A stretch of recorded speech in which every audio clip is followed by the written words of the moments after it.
Eh, bueno, pues Carlos, Gracias. le damos la palabra al doctor Carlos Ruiz Rodríguez. Él tiene una plaza en el Instituto Nacional de Antropología e Historia. Está adscrito a la Fonoteca, una de las áreas del instituto que la mayoría de nosotros ubicamos. Tiene estudios de posgrado aquí en esta universidad y justamente sus temas, tanto de la maestría como del doctorado, son el desarrollo en nuestro país de los estudios en su momento del folclore musical y en otra perspectiva ya los estudios enmarcados en la ciencia de la etnomusicología. De manera que, Carlos Ruiz, pues entendemos las peripecias de tu viaje de acá y tienes la palabra. Muchas gracias, doctor. Una disculpa a todos por el retardo. Estuvo fuera de mi alcance, pero bueno, espero que valga la pena esta charla. Gracias por estar aquí. Gracias la invitación al doctor Fernando Nava, al doctor Samuel Herrera, al doctor Campos, el doctor Nava, incluso mi maestro. Es un tema que me apasiona. Cuando me invitaron, con gusto acepté, aunque estaba súper saturado de trabajo, y bueno, espero que sea esta exposición bueno, que esté al nivel de este seminario. Felicitarlos a los organizadores por la iniciativa del seminario. A mí me parece un espacio que sería un espacio muy importante, porque no hay un seminario de este tipo, ¿no? No sé, a lo mejor ya se habló de eso aquí antes de que yo llegara, pero no hay un seminario de este tipo y es muy importante plantearlo, más en esta instancia universitaria, no solo en la UNAM, sino específicamente aquí en el Instituto de Antropológicas. Entonces, yo, bueno, vengo y colaboro con lo que pueda y en lo que me sumo pues a esta iniciativa, que felicito y me congratulo de ella. Bueno, el seminario plantea dos ejes. Si vieron la convocatoria, bueno, invitación, hay dos preguntas ahí que me llamaron mucho la atención, pues sobre las que seguía este asunto y sobre la que tendríamos que hablar los ponentes. ¿Cómo estamos estudiando las prácticas musicales hoy día? ¿Y cuáles son las cuestiones en juego derivadas de la complejización de este ámbito de la vida humana? Me parecen fundamentales las dos, ¿no? Reflexionar sobre ambas cosas. ¿Cómo estamos estudiando las prácticas musicales hoy día? ¿Cuáles son algunas de las cuestiones en juego derivadas de la complejización de este ámbito de la vida humana? La primera, yo lo que pretendo ofrecer o abordar, la manera en la que pretendo abordar la primera es que, digo, en el supuesto de que van a venir aquí ponentes consecutivamente a hablar sobre su propio trabajo, sobre su propia experiencia y su acercamiento con la música desde su disciplina o desde su propia estrategia o concepción del campo. Yo lo que pretendo aquí ofrecer es una pequeño marco general de la disciplinar. La tesis de doctorado la dediqué justamente al estudio de la etnomusicología en su proceso de desarrollo institucional, y lo que pretendo ofrecer aquí es un poco eso, un marco general como para que los ponentes que vengan después haya primero un antecedente histórico de dónde venimos y luego qué pasó en ciertos momentos y en qué momento estamos, ¿no? Si me da tiempo, entraría a esta parte. Titulé la ponencia así: Vertientes, Balance y Desafíos de la Etnomusicología en México, hacia una ruta crítica de consolidación académica. Es un título sumamente pretencioso, sin embargo creo que se puede ir más o menos delineando o abordando esto, ¿no? Tal vez no llegue porque es poco tiempo el que tengo para exponer, pero tal vez no llegue con suficiente profundidad a los desafíos, pero por lo menos las vertientes y el balance, ojalá, espero poder esbozarlos aquí. Desde ya anticipo que a la parte que me voy a dedicar es una parte muy ceñida a lo académico, o sea, a una etnomusicología desde el punto de vista muy, muy académico. Hay toda otra vertiente. Mi examen en mi tesis doctoral, cuando presenté el grado, hubo una pregunta de uno de los sinodales, que fue el doctor Ricardo Pérez Monfort, que se le agradecía enormemente y que fue una pregunta muy difícil, porque él me decía que dónde había dejado yo toda esa otra vertiente de etnomusicología que no era la académica, entrecomillada, ¿no? Esta vertiente, estamos hablando de toda la que tiene una salida de divulgación, ¿no? Como muy de difusión, que no necesariamente se expresa o se manifiesta en revistas académicas o en libros científicos, etcétera, sino que es, por ejemplo, talleres de un músico jarocho que a lo mejor se va a Los Ángeles y que tiene doble o triple más incidencia que el trabajo conjunto de un investigador, ¿no? De toda su carrera, ¿no? Esa parte, por ejemplo, los programas de radio, no sé, toda esta vertiente que de una u otra manera se vincula con la etnomusicología. Estoy hablando de una manera muy genérica del concepto de etnomusicología, ahorita lo voy a abordar porque es por lo que tenemos que comenzar. Entonces, toda esa otra parte la dejo de lado sin demeritarla y sin pensar que es de ninguna manera menos. Como les decía, creo que toda esa parte tiene muchísimo más impacto social que toda la academia junta, ¿no? Que todos los que nos dedicamos o decimos que somos etnomusicólogos, etcétera, en el sentido de impacto social, y ahorita voy a hablar un poco sobre eso. Entonces, esa parte por ahora la dejo un poco de lado, les digo, sin demeritar ni sin hacerla menos. Es otra vertiente de la etnomusicología. Entonces, lo primero sería definir etnomusicología.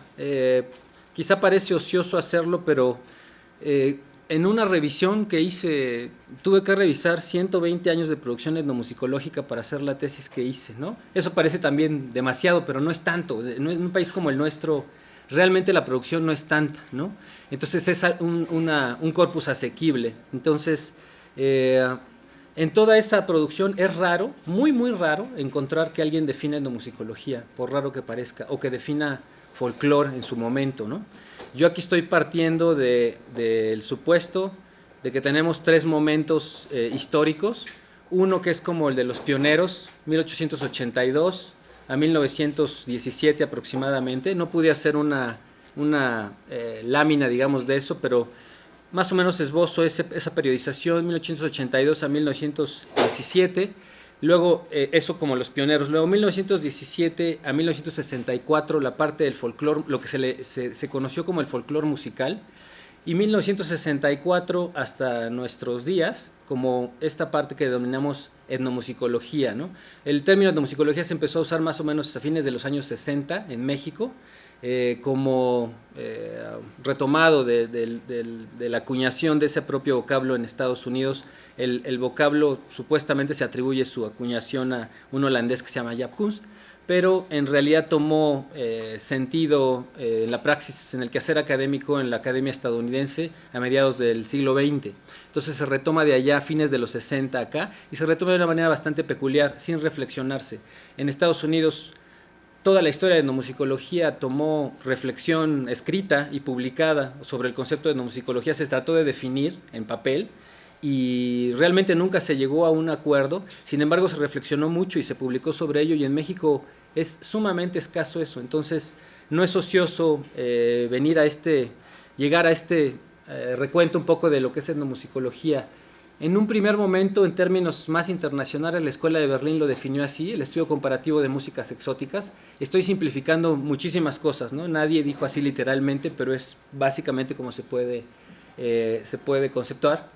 En un segundo momento, estamos hablando ahí de 1903-1933, el estudio de la música no europea o folk o primitiva, después del 33 más o menos, hacia los 50, un concepto de etnomusicología en ese sentido, que para entonces se llamaba musicología comparativa con la Escuela de Berlín. Como les decía, la noción de etnomusicología se inventa a mediados del 20. Y es después de los 60, 1964, que Alan Merriam concibe o define la disciplina como el estudio de la música en la cultura, primero, en 64, y en 77 hace una modificación que es el estudio de la música como cultura. Si se fijan, es algo bastante distinto, ¿no? En la cultura es como una parte, como una unidad comparada o que forma integralmente una parte de la cultura, como algo más, como un agregado más. Y cuando es música como cultura, es realmente ver la música como una expresión cultural en todo el sentido del concepto de lo que implica antropológicamente un humano, ¿no? Entonces en los 60 se define la disciplina. Hay otras definiciones en ese mismo momento. Por ejemplo, está en Netflix, es interesante, la disciplina que persigue el conocimiento de la música del mundo, con especial énfasis sobre aquella música ajena a la cultura propia del investigador, desde un punto de vista descriptivo y comparativo, ¿no? Mucha descripción, mucha comparación, y aquí se pone, o sea, la otredad, ¿no? Como lo principal, y, o sea, fuera de tu propia cultura, lo que estudias, ¿no? Ya no se sitúa tanto, las primeras definiciones, si ustedes ven, tienen mucho que ver con definir la música en términos del grado de avance o evolución, digamos, de una sociedad, ¿no? Primitivo o folk, o hasta hay como concepciones ahí étnicas, ¿no? Ya más acá, en tiempos más recientes, se define el estudio de la música tradicional con la música que es transmitida oralmente y que está siempre en flujo. Ahí ya no tiene que ver tanto si es primitivo o no, si es exótico o no, sino la transmisión oral, ¿no? Es lo que se pone en el centro, que está siempre en flujo, como dice George Liszt. Y Liszt en 71 empieza a hablar de interdisciplina. Hilbert Chase incluso cuestiona el término de etnomusicología y habla de musicología cultural, ¿no? En 1972. De ahí derivaron una serie de conceptos parecidos, ¿no? Musicología general, musicología cultural, varios conceptos, ¿no? Elizabeth Helser en 76 la define como la ciencia hermenéutica del comportamiento musical humano, ¿no? Interpretación pura. Esa orientación tiene esa definición. Y hasta tiempos recientes, uno de los últimos y recientes, entre comillas, en 92, Jack Twyton habla del estudio de personas haciendo música. O sea, ya se vuelve una definición muy genérica, ¿no? El estudio de personas, hay un énfasis ya no en la música, sino en las personas, ¿no? Eso hace un cambio drástico. El estudio de las personas haciendo música, ¿no? Aquí un paréntesis, desde 56 David McAllister, que es uno de los primeros antropólogos que en 54 plantea un trabajo muy interesante que se llama Enemy Way Music, en donde alguien dice que es como una especie de ¿cómo se dice esto? Olvidé el término, pero el estudio es interesante porque si uno abre el libro, que por cierto está en esta biblioteca de antropológicas, el libro, la primera mitad es un acercamiento antropológico y la segunda mitad es un acercamiento musicológico, pero así estricto. O sea, hay puras notitas en la segunda mitad y en la primera mitad puras palabras. Es muy interesante porque es esta especie como de combinación realmente bipartita, ¿no? de lo que es la etnomusicología. Él propone una interesante definición disciplinar, que es esta: la etnomusicología no está de ningún modo limitada a la llamada música primitiva y es definida más en razón de la orientación del investigador que por cualesquiera límites rígidos del discurso. Esta definición no me parece menor porque ya desde entonces se está situando la definición del campo de acuerdo al tipo de estrategia que uno utiliza, no importando a qué expresión se dirige uno, sino la estrategia que tú estás utilizando, ¿no? La orientación del investigador. Y esto tiene mucho que ver con algo de lo que vamos a hablar un poco más adelante sobre la concepción de etnomusicología. En el caso de México, Ponce en 1917, que es el que inaugura la cuestión del folclore musical y acuña el término, habla del estudio de la música vernácula, ¿no? Es un poco relativo definir lo que es música vernácula, pero para Ponce es evidentemente la música que le decía, mestiza, o la música de indios, ¿no? O música popular, como se decía en el momento. Para Rubén M. Campos, el estudio del folclore musical en 1928. En 49, Vicente T. Mendoza y Vox la definen como el estudio de la música tradicional, y ahí está la campesina e indígena, o lo concebido como tal. Y mucho después, en 83, Arturo Chamorro es uno de los pocos que define en papel, o sea, en una publicación, el campo, y dice: este trabajo se enfocó hacia el estudio de la música en su contexto, evidentemente retomando la noción de Alan Merriam que en la lámina pasada vimos, ¿no? El doctor Nava, 1986, las lenguas indígenas como fuente para la etnomusicología. Este es incluso el nombre de un artículo, ¿no? En el 86. En 1990, el doctor Nava ya hablaba de etnomusicología en su tesis de licenciatura. Y Chamorro en 94, en un estudio muy importante que se llama Sones de la Guerra, ya habla de una etnomusicología cognoscitiva, o sea, ya una orientación de la etnomusicología. En 95, no es porque esté aquí el doctor Nava, pero es uno de los pocos que realmente publica así, dice, el estudio de la música como cultura, retomando evidentemente a Merriam. En 95 eso era bastante novedoso y nadie se arriesgaba. Ustedes pueden hacer un estudio de la literatura etnomusicológica y afines, y no van a encontrar realmente una definición así explícita, ¿no? En 99, la etnomusicología no atiende a la música en aislamiento ni reduce su preocupación al hecho de abordar la música en contexto.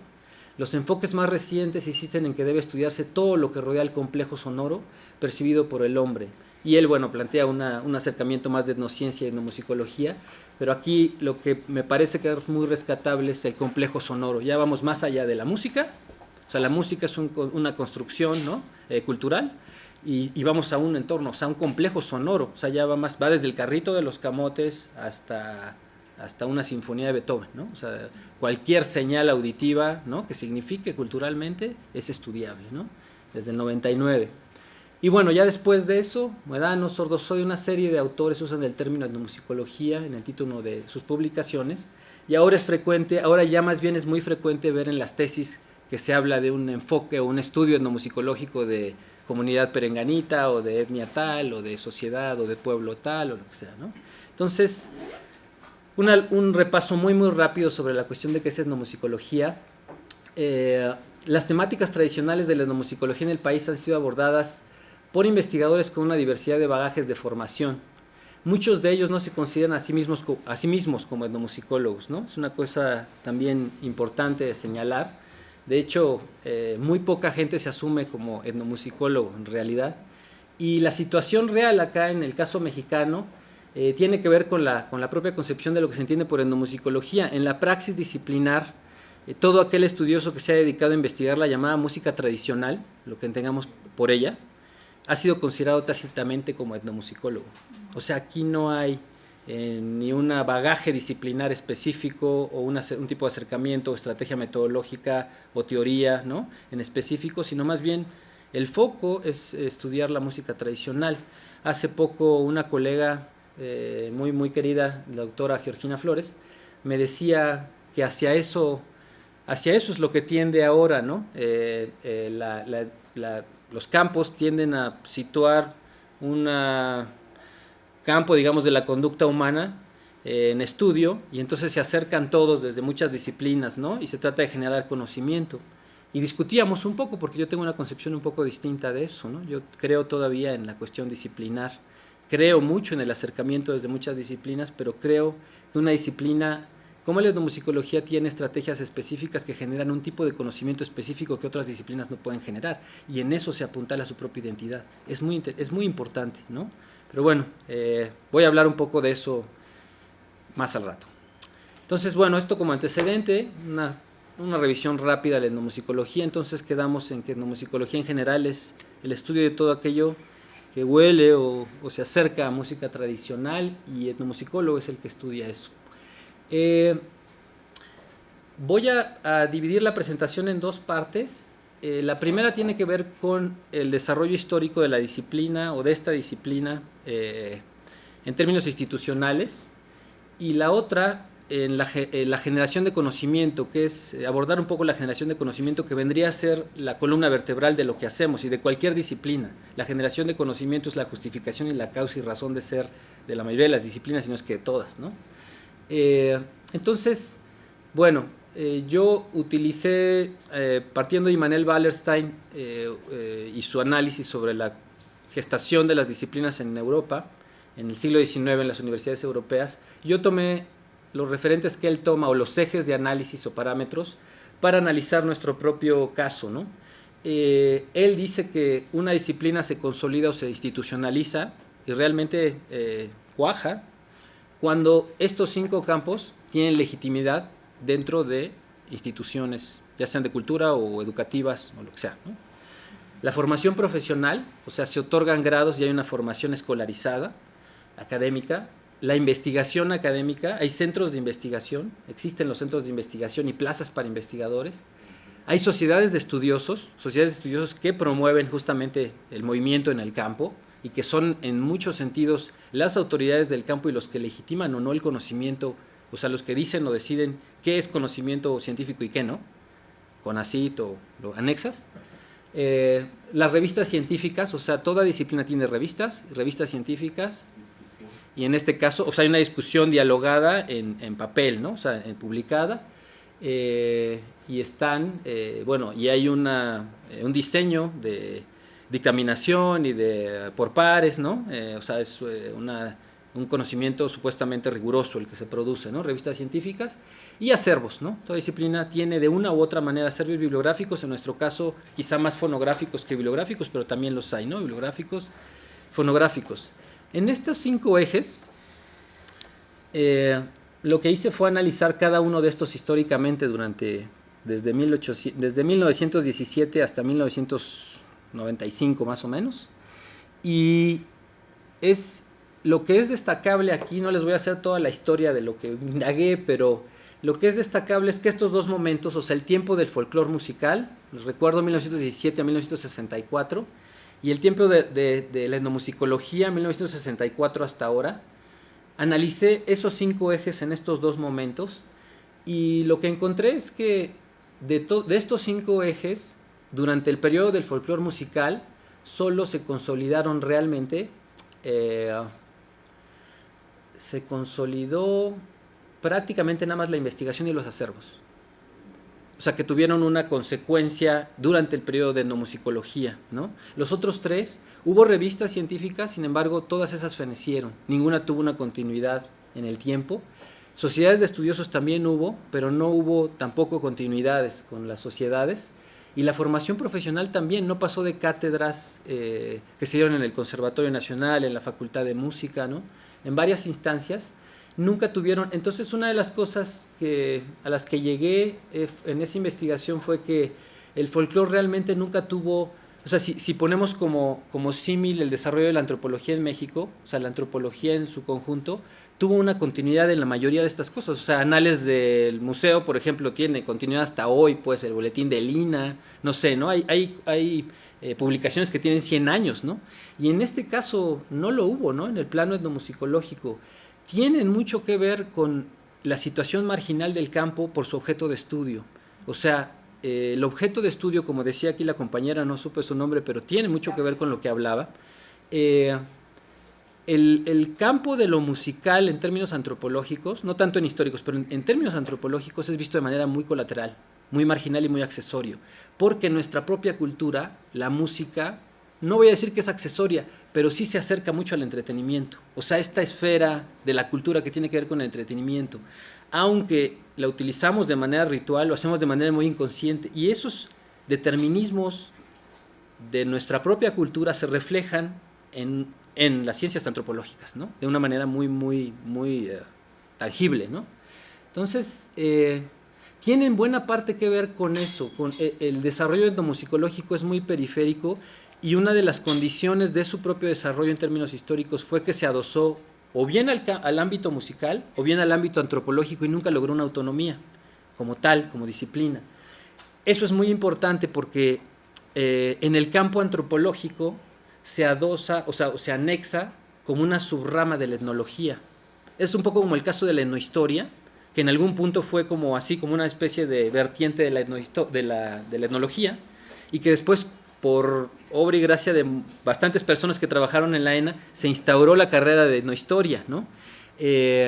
Por la iniciativa de uno o dos profesores que tenían ese empuje, hicieron una carrera interdisciplinar, ¿no? Que se salió, que no estaba ni en la historia como una subrama de la historia ni como una subrama de la etnología, sino como tenía su propia autonomía, ¿no? Por su propio mérito, ¿no?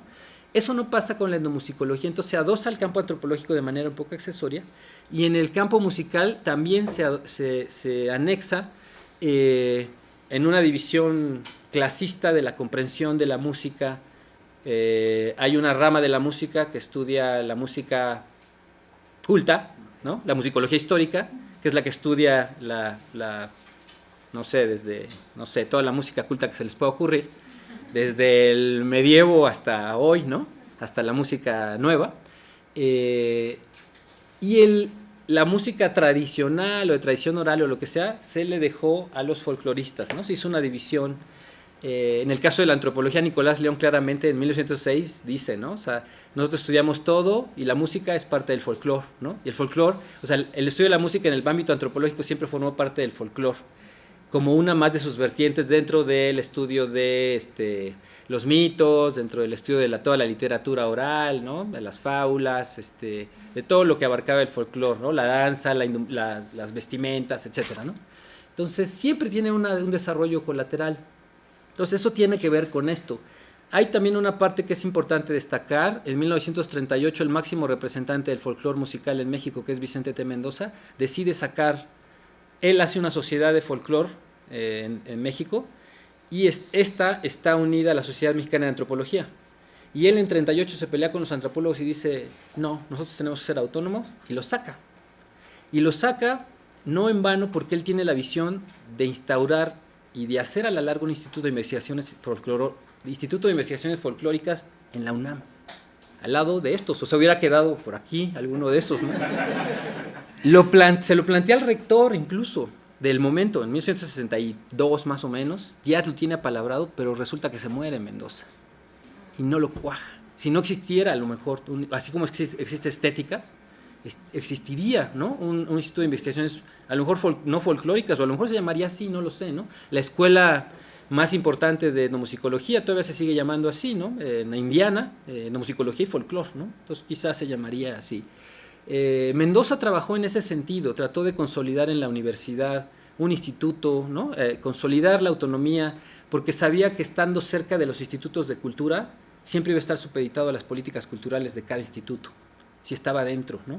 Entonces la trata de sacar, pero no le da tiempo y se muere. Entonces esa historia es una historia un poco trágica, porque en el ámbito antropológico queda fuera el folclore musical de la época de oro, digamos, de la antropología en México, ¿no? O sea, todo el indigenismo, o sea, cuando hay mucho apoyo para los estudios antropológicos, queda fuera.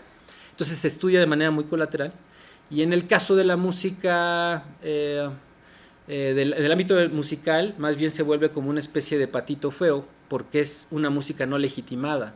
O sea, la música legitimada, que es la europea, es la que estudia la musicología histórica, y la música no legitimada, que es la popular, siempre se ve como algo menos. Aquí hay un criterio de clasismo, o sea, hay una cuestión clasista, ¿no? Una música que sí es arte y otra música que no es arte. Una música legitimada, estudiada por una disciplina legitimada como la musicología histórica, y una música no legitimada, la popular, estudiada por una disciplina no legitimada como es la etnomusicología, ¿no? Entonces, un breve recuento rápido sobre estos 5 ejes.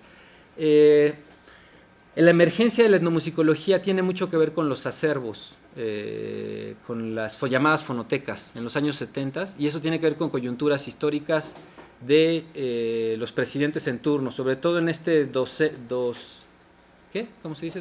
estos 2 sexenios, donde está Echeverría al mando y José López Portillo, porque ambos, por sus respectivas parejas, esposas, tienen una orientación neopopulista y rescatan un poco el estudio de la música y la danza. Se crea el FONADAN, por ejemplo, en los 70s, ¿no? El Fondo Nacional de la Danza, y se crean varios acervos en esta iniciativa de recuperar.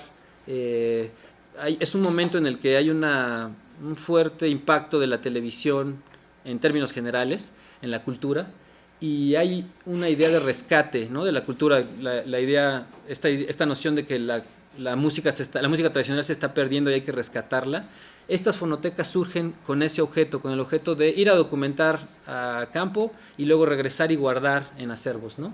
Entonces, ahí el surgimiento de la etnomusicología en México tiene básicamente que ver con el surgimiento de acervos fonográficos que se vuelven a su vez centros de investigación, pero tienen como prioridad ser acervos, no ser centros de investigación, ¿no?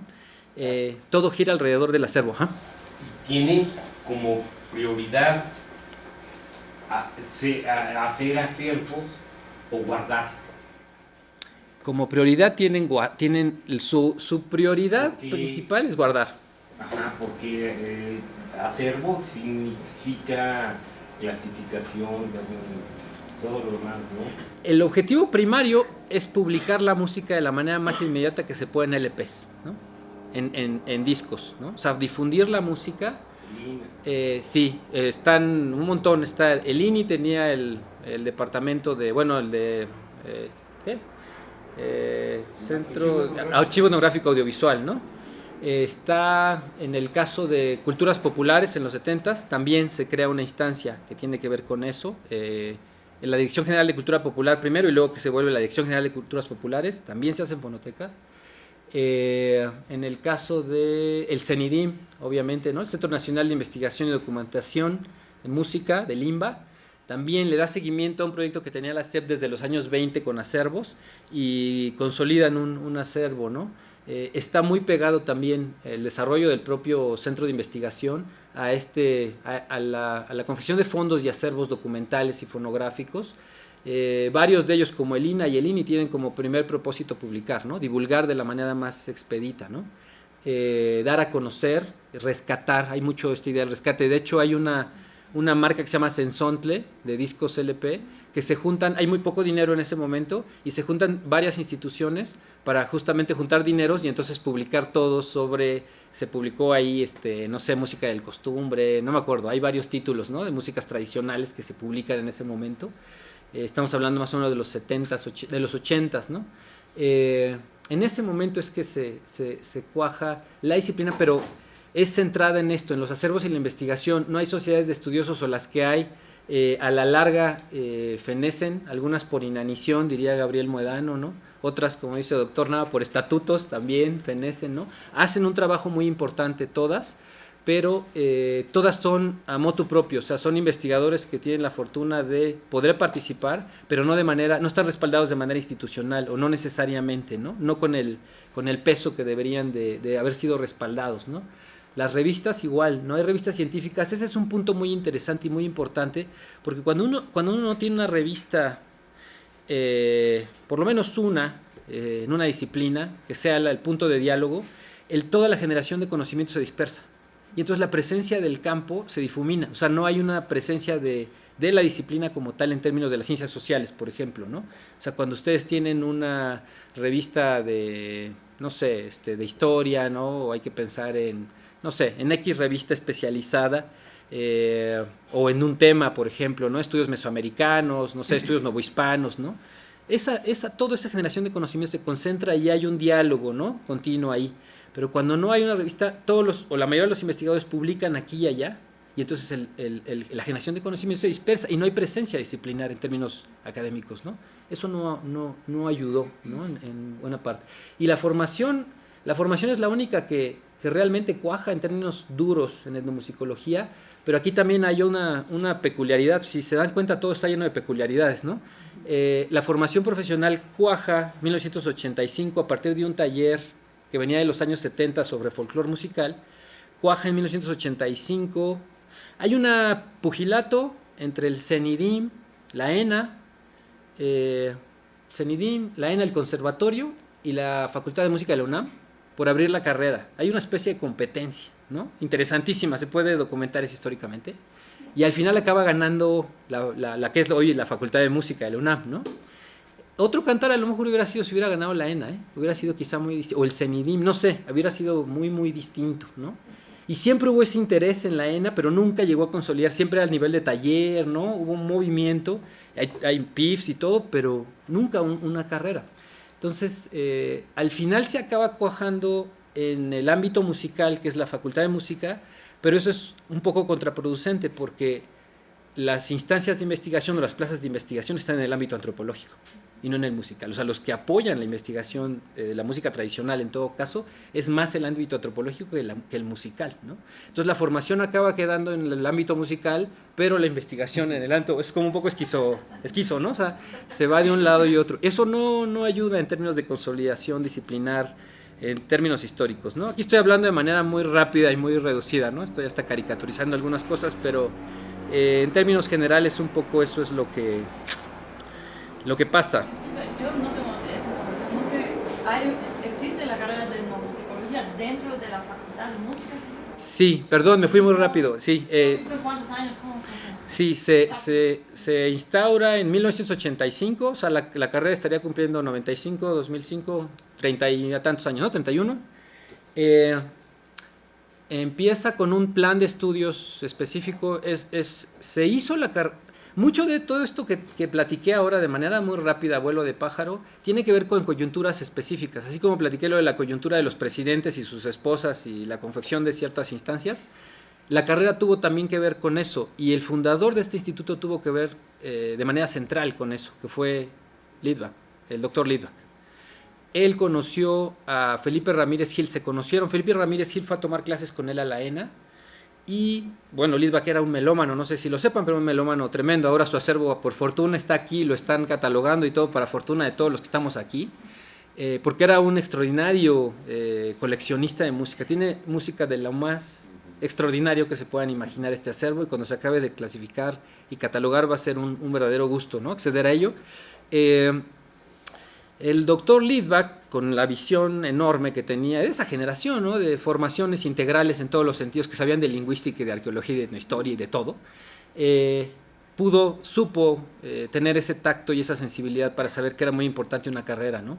Y el que encontró, hubo esa coincidencia de que Felipe Ramírez estaba bregando desde hacía mucho tiempo por eso, y Jaime, ¿verdad? Jaime Litvak, estaba en este momento en los 80s, a mediados de los 80s, en un puesto muy importante que era algo así como un departamento de planeación en la universidad. Entonces él coachó a Felipe Ramírez Gil en términos administrativos para que hiciera todo lo que se tenía que hacer para abrir una carrera, cosa que no es, ustedes se imaginarán, nada sencillo, y en la UNAM, ¿no?, a pesar de que estemos hablando de los 80. Entonces, aquí está el trabajo de más gente que Felipe Ramírez, pero bueno, ahorita me estoy saltando, pero él fue el que empujó más. Él hizo un proyecto, todos los planes de la carrera y todo eso los hizo con influencia de Sudamérica, ¿no?, del NIDEF. Él se fue a estudiar a Indiana y luego se fue a Sudamérica, Venezuela, que era como la mata más importante del folclore musical en ese momento, y viene y confecciona, de ahora, desde el punto de vista de ahora, es un poco, con todo el respeto del mundo, es un poco frankensteiniano el plan de estudios que yo estudié, ¿no?, que fue el que confeccionó el doctor. Pero si no hubiera sido por eso, no se hubiera instaurado esa carrera. Entonces hace un plan de estudios, y luego ese plan de estudios cambia por ahí del 2001 o 2002, que es el único cambio que se ha hecho al plan de estudios, y es con el que estamos hasta ahora. Entonces la carrera tiene esos 30 y tantos años. Afortunadamente ha ido diversificando un poco su planta docente, pero todavía le falta muchísimo para consolidarse. Sin embargo, logra abrir la carrera un posgrado, una maestría y un doctorado en etnomusicología, que es el primero. Hay otro posgrado que es el doctor Chamorro, muy muy importante, pero lo abre de manera central y además fundamental en Guadalajara, tratando de descentralizar, ¿no?, la formación, ¿no? Entonces es un polo muy importante, y él lo hace además antes que se abriera en la UNAM el posgrado, ¿no? Él lo inaugura unos años antes nada más. ¿En qué año más o menos? 2004, creo, 2004, más o menos. De Guadalajara. Si no me falla el cálculo, 2003, ¿no? Por ahí, con margen de error de más o menos 2 años. Y el de la escuela, el de la facultad es 2005, creo. Se hace en 2004, también 2005, por ahí, ¿no? El de la facultad de música, ¿no? Entonces se hace, y bueno, hasta ahora ha seguido ese programa. En México, hasta donde yo sé, hay una vertiente en la Universidad Veracruzana que tiene que ver con antropología, pero no está como carrera, digamos. O sea, es una especie de vertiente de la musicología, ¿no? Y hay un etnomusicólogo reconocido allá, un estadounidense, Randall Cole, que está trabajando en ello, pero no está al grado de que está. La UNAM ya está, ya es una facultad, logró hace poco volverse una facultad, la Facultad de Música. Tuvo en buena parte que ver con este proceso de generación de posgrados, ¿no?, en la propia facultad, la facultización, porque la Escuela Nacional de Música está hace no mucho tiempo. ¿En la Universidad Veracruzana esa rama de la etnomusicología está en antropología o está en la Facultad de Música? Ay, es una buena pregunta.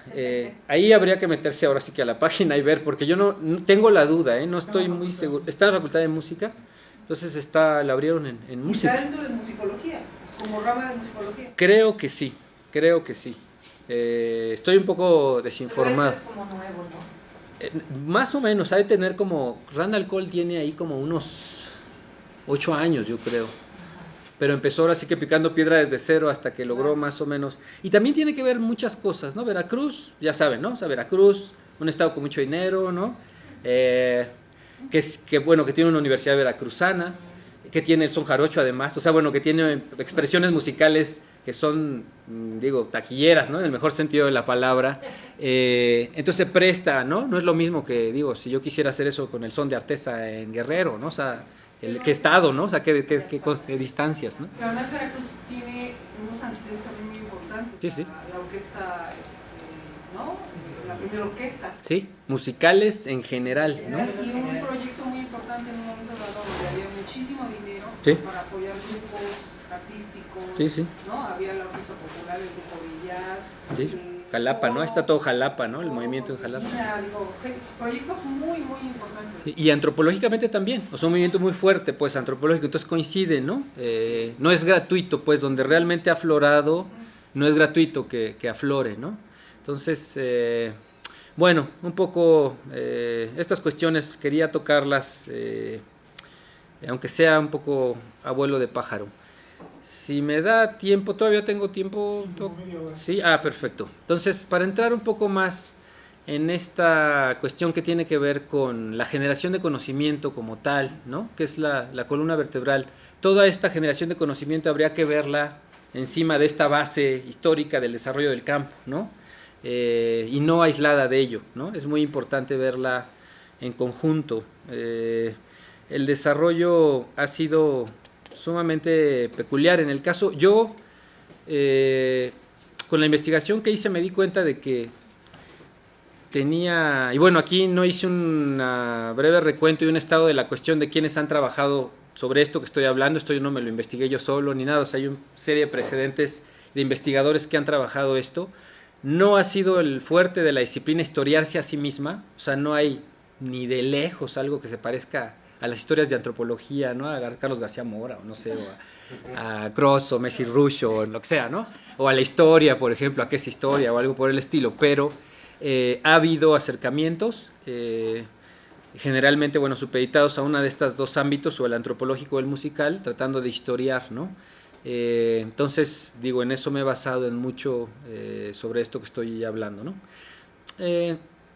Entonces, ¿qué iba a decir yo? Lo de la cuestión de la generación de conocimiento, bueno, ya se me olvidó que iba a tocar, pero que hay tradiciones etnomusicológicas, o sea, generalmente por el peso que tiene Estados Unidos y Europa en términos de generación de conocimiento a nivel global, se tiende a hablar de la etnomusicología con esos referentes, ¿no?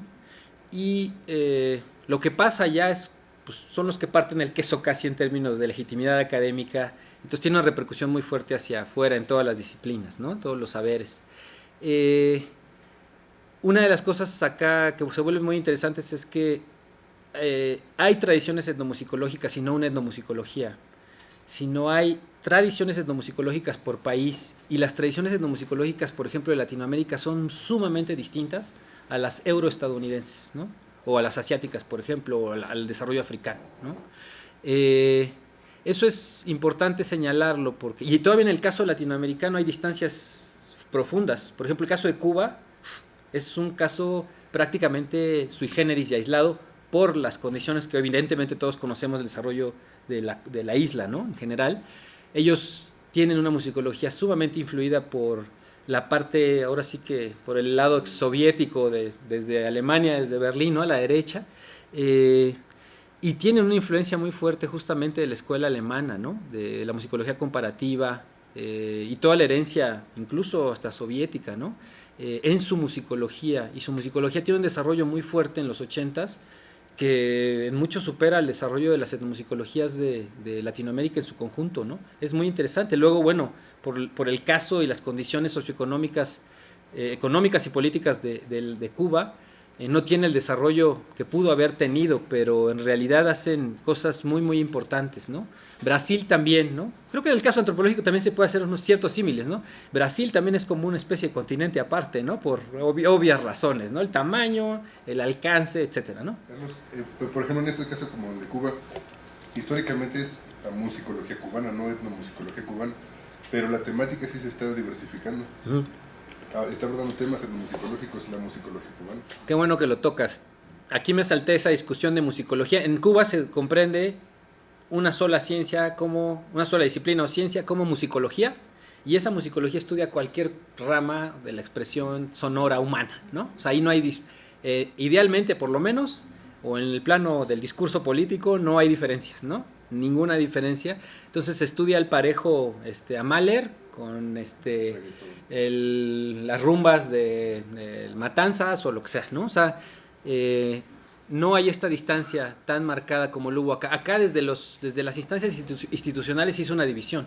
Desde los años, desde los 30s y 40s ya se hacía un archivo de música culta y un archivo de música o de folclore, ¿no? En el CENIDIM, y así estaba dividido, y había estudiosos para ese lado y para o sea, desde ahí institucionalizadamente, ¿no?